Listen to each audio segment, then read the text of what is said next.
Trust Once Lost, Chapter 16, A Little Greenhorne. Paperstack resisted the urge to trot in place like a filly who needed to use the restroom, instead taking a seat near the head of the long conference table. She couldn't help but nervously tap her hoof as she fretted over the room's lighting. At first, she had thought to leave all the lights on full brightness to show that the hospital was fully operational during Princess Luna's night. But then, she had wondered if having the lights so bright would be an insult to the night, and the work princess that princess did making the beautiful night sky. In sharp contrast to Paperstack's excess energy, Redheart walked with the exaggerated deliberation of a pony that wasn't entirely sure of their balance, her focus on ensuring the precious coffee cradled in her fetlock would not spill. The mare let out an explosive sigh as she took her seat next to Paperstack. Redheart's eyes closed for a moment before she shook her head and took a sip of her coffee. The bitter, triple-strength instant coffee was scalding hot, and the nurse grumbled as it burned the top of her mouth slightly. The orthopedic surgeon, Dr. Stone, sat across from the mare's, and his expression was true to his namesake. Beside him, Dr. Azir Light, Green's neurologist, was arranging some notes in front of her. But it was clear from the small number of pages and her lack of focus that her fidgeting served no real purpose. Dayglow sat down next to Redheart, and the Flero Pegasus gave her friend a comforting shoulder squeeze. The doors opened, and every pony turned in unison, but rather than the alicorn they were expecting, they were met with an aggravated Dr. Red Cross. He made his way over to Paperstack and spoke to her in a slightly hushed tone, as if every pony else in the room couldn't hear him easily. "Alright, I'm here," he stated. "But I can't stay long. I've had to leave an intern in charge of the ER. Is emergency busy tonight? Paperstack queried. Well, not yet, the stallion admitted. Do you have any critical patients? She pushed. No. The stallion sighed. But then they'll be fine. Paperstack cut him off. If anything happens, I'm sure they'll come get you. This is no different from you taking lunch in the break room. Not wanting to press the administrator further, the doctor took a seat next to Dayglow, so he was closest to the door. Did Princess Luna really ask for this meeting to be in the middle of the night? Red Cross grumbled. Doesn't she have any consideration for other ponies' sleep schedule? She didn't have to ask, she said curtly. We worked the princess's schedule, not the other way around. Red Cross was about to respond when the doors opened, but no pony was there. At the sound of some pony clearing their throat, they sat up in their seats so they could see over the table. A tiny Thestral flapped his wings once to spring up onto the table. He was well-muscled, and his keen eyes swept across the room, looking for anything out of place. After a moment of observation, he spoke. Announcing Her Majesty Princess Luna, Her Highness Princess Sparkle, and company. The small bat spoke officiously. The ponies at the table rose from their seats, turning their attention to the door. Paperstack had to nudge Redheart to break the trance-like stare she was giving her coffee cup. Twilight had protested when Mango insisted on checking the room before they entered. She and Princess Luna were two of the most powerful beings in Equestria, and they hardly needed bodyguards in Ponyville of all places. Luna merely smiled and told her to let Mango do his job, however unnecessary it might be. For Twilight, it was still profoundly awkward to see ponies bowing to her. Luna easily took it in stride, walking around to take her seat on the provided cushion at the head of the table. The hospital likely had no chairs to fit her frame. Despite this, she remained at eye level with the assembled ponies. Luna gave Mango a glance as if to question why he was standing on the table, but she remained silent. Mango leapt off the table and quickly replaced Princess Twilight's pillow with a chair, so that the smaller princess could see over the edge. Applejack grabbed a chair for herself and seated herself next to Twilight. Mango gave AJ a harsh look, but didn't challenge the mayor's decision to seat herself at the head of the table with the princesses. The guard took up a position in a corner of the room where he could see the entrance and the windows. You may be seated, Luna granted. Princess Luna, Princess Twilight. Paperstack greeted. You honor us with your presence. I hope you were not inconvenienced. The timing is most agreeable to us, but we grow concerned that our presence here has disrupted the work you do here. Luna replied. We would not wish to take your time away from caring for sick ponies. Princess, I assure you that our quality of care will not be affected. Paperstack explained. A progress review meeting is a normal part of our routine to ensure patients are being treated in accordance with best practice. Naturally. And are these meetings typically held so late at night?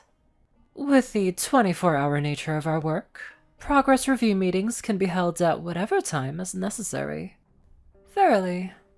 Luna decided not to press the administrator on her obvious half-truth. You may proceed. Since there are non-medical ponies present, I will remind every pony that any specific information about the patient is considered confidential and should not be disclosed to any pony not involved in her treatment, without the permission of the patient and her appointed guardian. Paperstack instructed. After a moment of tense silence, Dr. Stone was the first to speak. The patient suffered a simple transverse fracture of the cannon bone with displacement and a comminuted fracture to a long pastern. The unicorn stallion spoke in a monotone voice. Injuries were consistent with a high-energy impact to a lower left foreleg.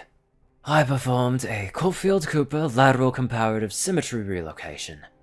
The long pastern needed additional stabilization, so a triaxial mana-guided closed-field internal fixation was executed, with a standard pattern 7 technique requiring 6.3 inches of mithril bithomatic wire and 4 anchor screws. The operation was successful, and the probability of further complications is less than 1%. Paperstack managed to preempt the inevitable demand from the princess that he speak Equish, and quickly summarized. Her leg was badly broken, but she will make a full recovery. Paperstack struggled not to roll her eyes in exasperation at the oblivious doctor. Red Cross, you were the first to see Green. Perhaps you can give us a better overview? Dr. Cross swallowed nervously and wished he had some papers in front of him to pretend to shuffle. Green is a unicorn filly presenting to the emergency room with confusion, reduced level of consciousness, and a broken foreleg. The Earth Pony Stallion said. Witnesses report she was found in the Everfree Forest, injured and confused. When we were unable to determine her identity, I ordered a muzzle-to-tail assessment, blood and urine tests, dental x-ray to determine her age, a head CT to rule out brain injury, and x-rays to assess her injured leg. The on-call radiologist confirmed there were no brain injuries, so I referred Green to Dr. Stone in orthopedics. We are unfamiliar with much of what you have described, Luna queried. Tell us truly, what was her condition when you first saw her? She was, barely conscious, feverish, too confused to answer questions. Her coat was dirty, covered in scrapes and bruises, and her foreleg was badly broken, Dr. Cross described. She seemed to be in a great deal of pain, but we could not administer any pain relief for fear of masking her neurological symptoms. The words stung Luna more than she had expected. She couldn't help but feel she was somehow responsible. After all, it was her failure to locate the filly that had led to the child's injury. In her dreams, the filly hath let slip to us that 'twas not the first time she has been injured so, Luna said bitterly. What else didst thou find in your assessment? My apologies, Your Majesty. I found no sign of past injuries, Dr. Cross admitted. I can't say definitively without a skeletal survey, but if she did have a previous fracture, it is well healed. The gathered ponies were somewhat surprised when Applejack spoke next. Begging your pardon, Princess, but are you sure she meant what she said? Applejack questioned.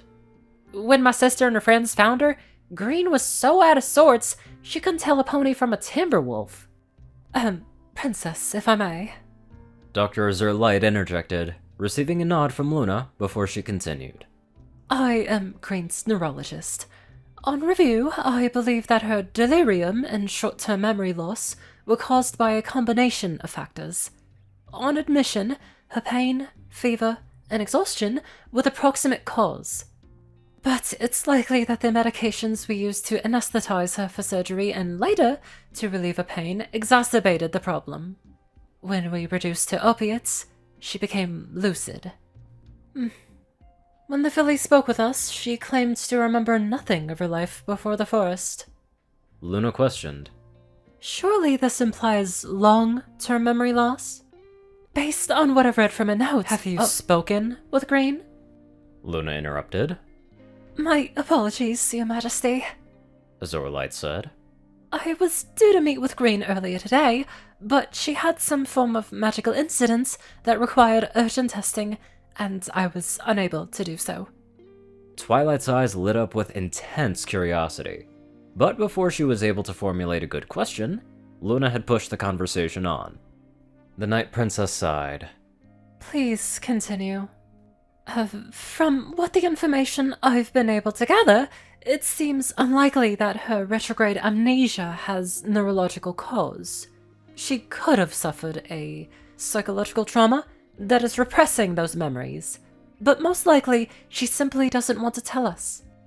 This is pending a neurological assessment in Pony, but if she is not cooperative, then it will be difficult to get a definitive answer. When we spoke, she was lucid, though frightened and wary beyond her years. Luna replied.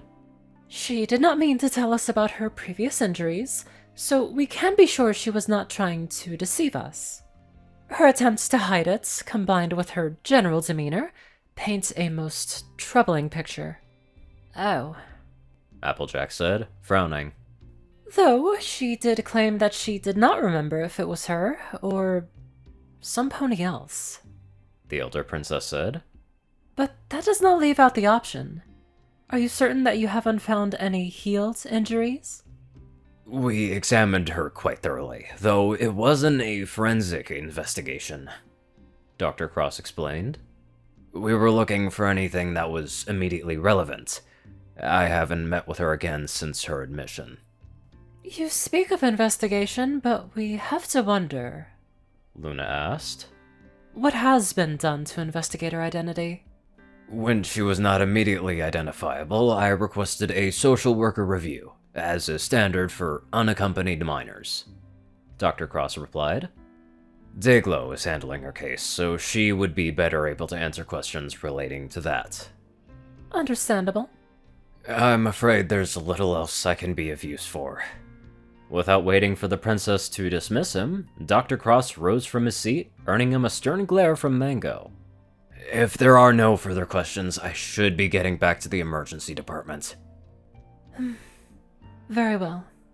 Luna commanded. We shall not keep you from your work longer than necessary. You may leave us. Your Majesty.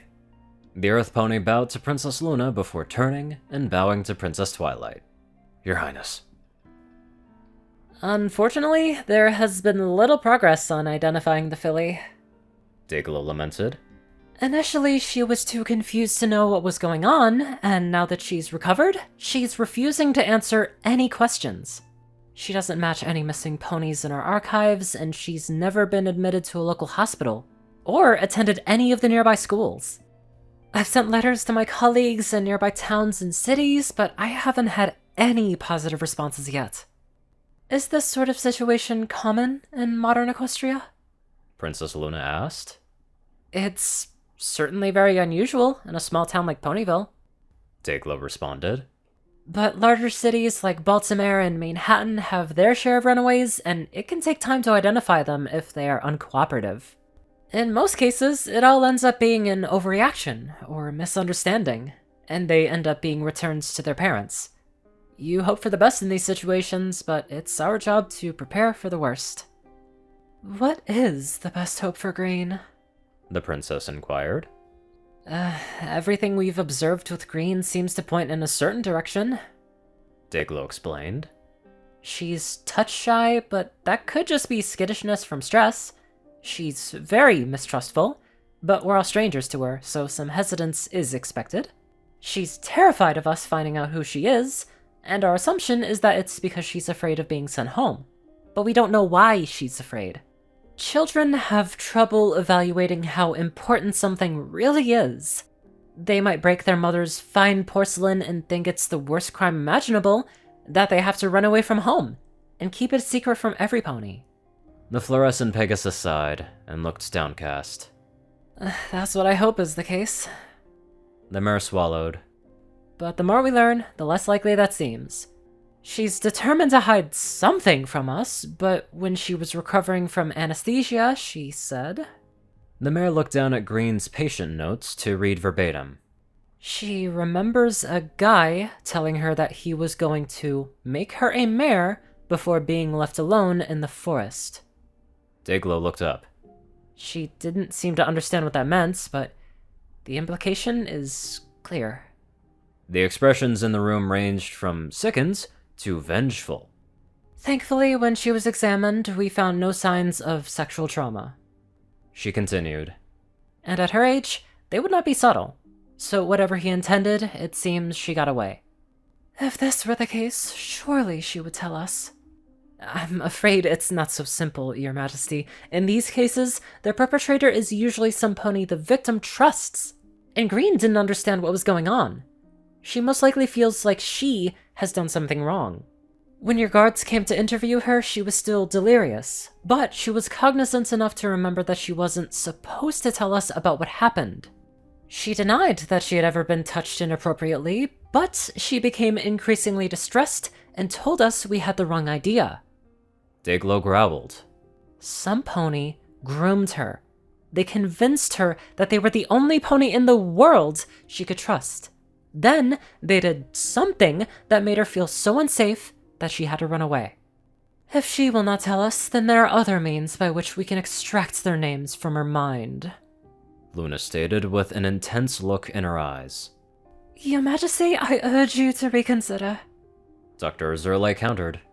Using mind magic on children is unpredictable at the best of times, and in Green's case, some amount of psychological harm is a near certainty.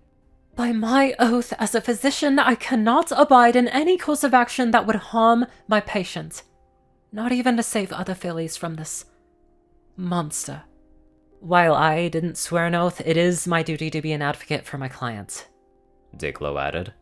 Green is not a criminal, and we must consider her best interest first with any decision we make here. We're trying to build up her trust. If we violate the privacy of her mind, she may never feel safe around ponies of authority again. We thank you for your wise counsel, Luna replied. It would not do to act rashly in such a delicate situation. With that in mind, I should inform you that I intend to take Green as my ward. Oh man, if only they knew the truth about him being a human. Or was a human. Anywho, let's get on to our super smart donators. Top donators are 630, BadassWaffle, Onlyonething, Ceru, Orion, IronSky, and Jessie Smith. Matchback 109, Darkside, Rayden, Narwhals, Black Moon, Heart, Pastel Skies, Austin Rollins, Stu, Hextor, Brother, Mordred, Omicron, Library, Runeslife 9852, Will, Chris, Twinkie, Rysol, Shadowmoon, Luigi 88, Chancer Crust, Big Smoke 369, Bobcat, GGF, Murder Princess, and many more sweet people. Thank you all so much for watching this video and live life to the fullest.